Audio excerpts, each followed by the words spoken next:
历时10年的特洛伊战争结束后，希腊联军统帅迈锡尼国王阿伽门农带着他心爱的特洛伊公主卡珊爪，终于回到了久违的迈锡尼城邦。与此同时，与他10年未见的王后克里特尼斯特拉也带着全城的民众，在狮子门前夹道欢迎着国王的凯旋归来。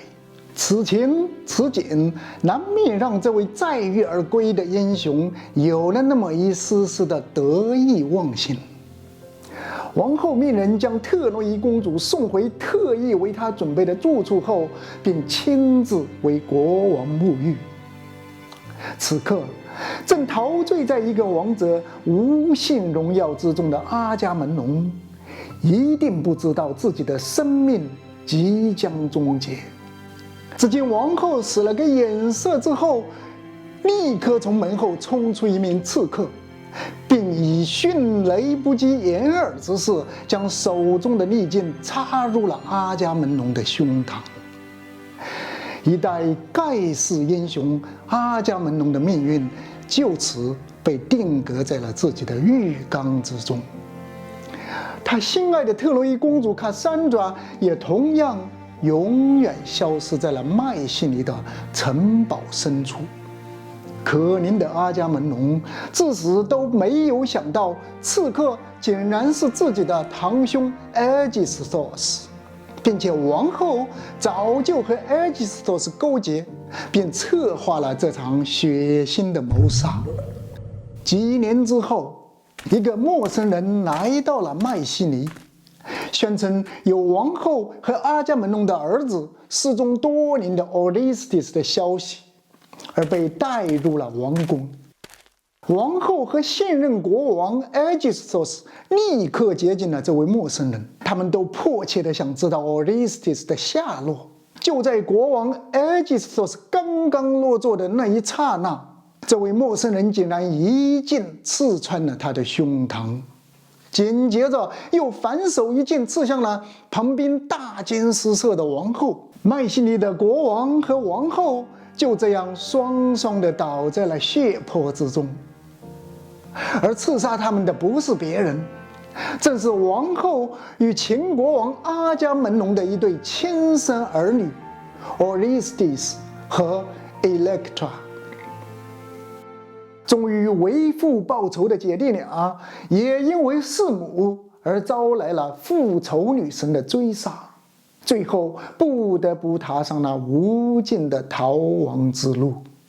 那么阿伽门农的结发妻子王后克里特尼斯特拉又到底是为何要谋杀亲夫，并最终导致了亲生儿女对自己致命的报复呢？阿伽门农的堂兄，王后的前任 Aegisthus 对阿伽门农的谋杀是单纯的谋权篡位，还是另有眼前呢？事实上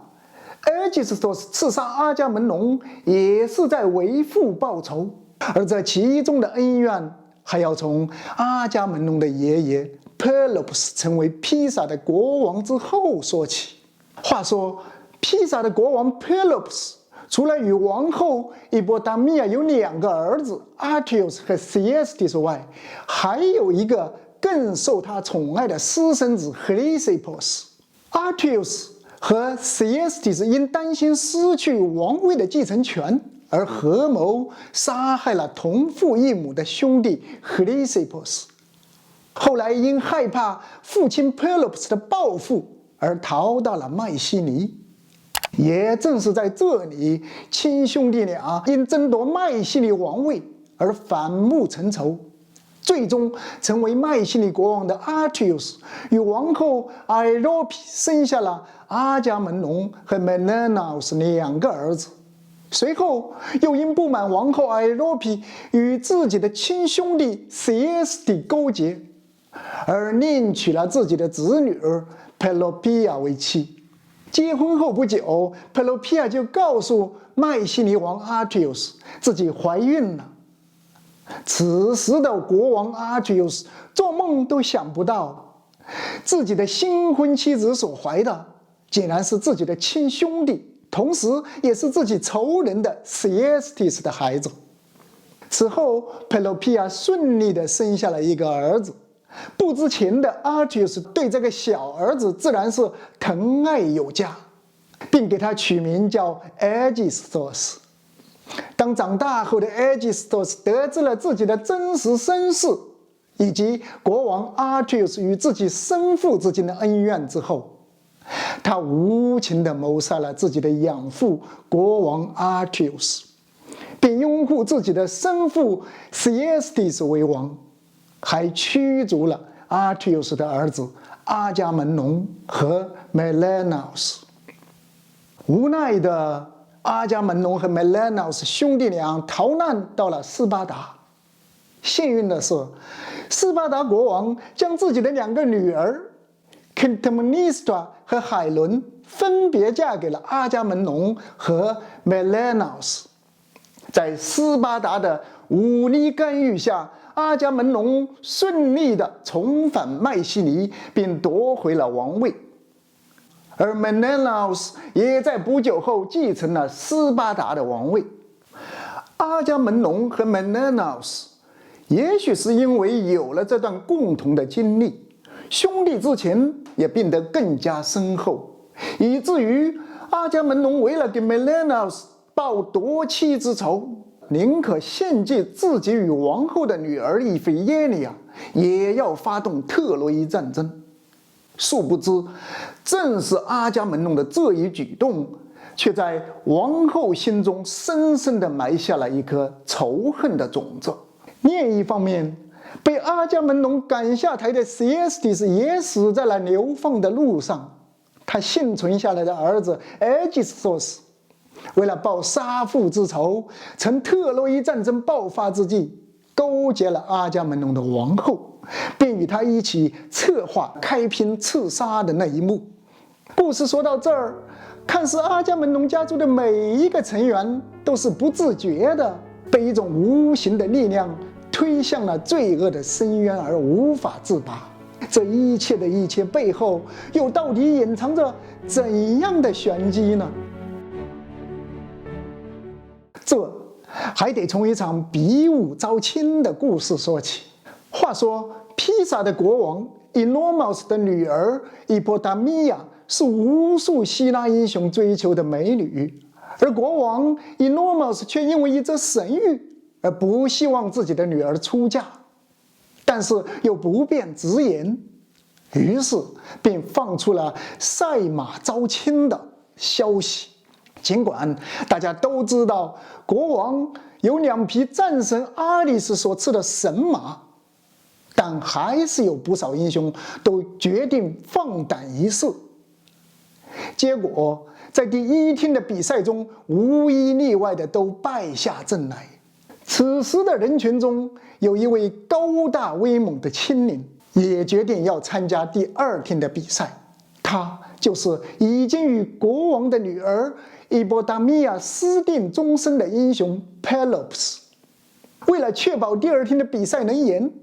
Pelops 串通国王的马车夫 Myrtilus， 在国王的马车轮毂上做了手脚，并承诺事成之后将分给他半个王国作为回报。第2天的比赛开始后不久，眼看国王的马车就要追上 Pelops 的马车了。就在这时，国王马车的一个车轮脱落，导致国王 Enormous 活活地被自己的战马拖死。此后 Pelops 不仅如愿地娶到了 Hippodamia， 还顺理成章地继承了 Enormous 的王位。按理说，这时候也应该是国王 Pelops 向马车夫 Myrtilus 兑现承诺的时候了。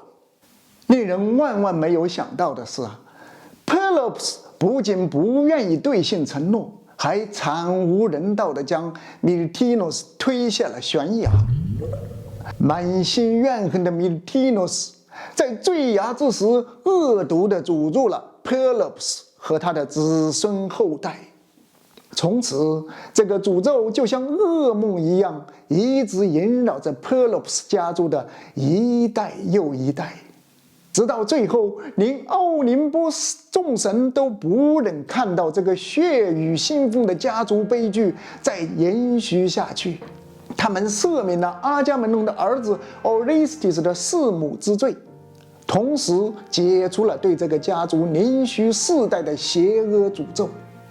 阿伽门农家族的诅咒，也叫阿特柔斯家族的诅咒，是古希腊神话悲剧中的悲剧。虽然千百年已过，却始终值得让人深思与检险。正所谓冤冤相报何时了，得饶人处且饶人。谢谢大家。